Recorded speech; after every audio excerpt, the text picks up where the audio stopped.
What are you doing with your life? What's your life been like so far? Are you happy with it? What would you like to happen in the future? Just imagine that you could go some way into the future,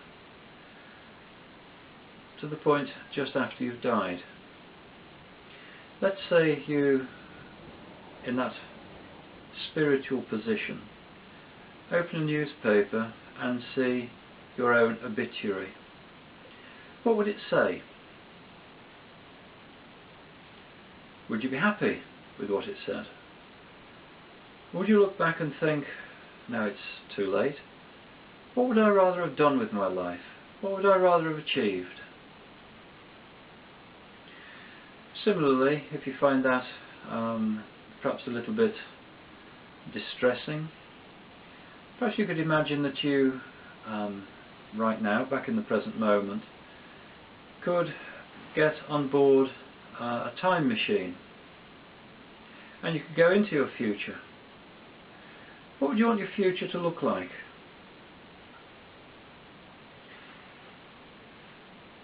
In either of those processes, what do you think your life will be like as from now, and what would you prefer it to be like?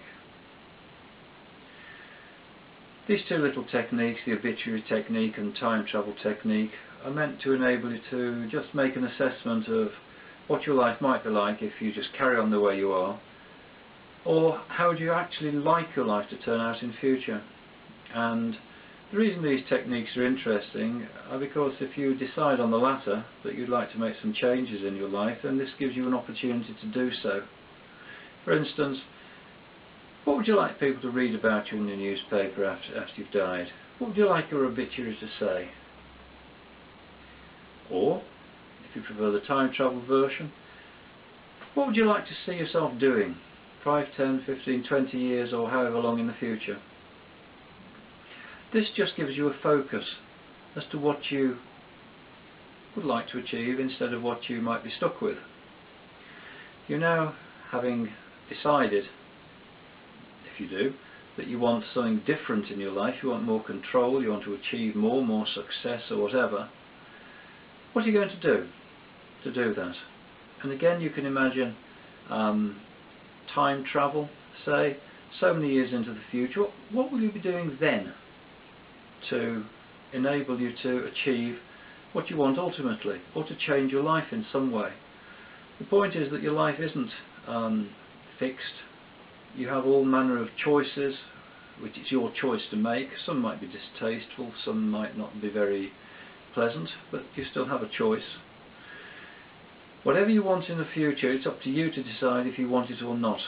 These two techniques give you the opportunity to envisage what things could be like, and to enable you to decide if you actually want to make changes. If you want to make changes, it's up to you to take the action to do so. But at least this will give you the opportunity to imagine what you could have in the future.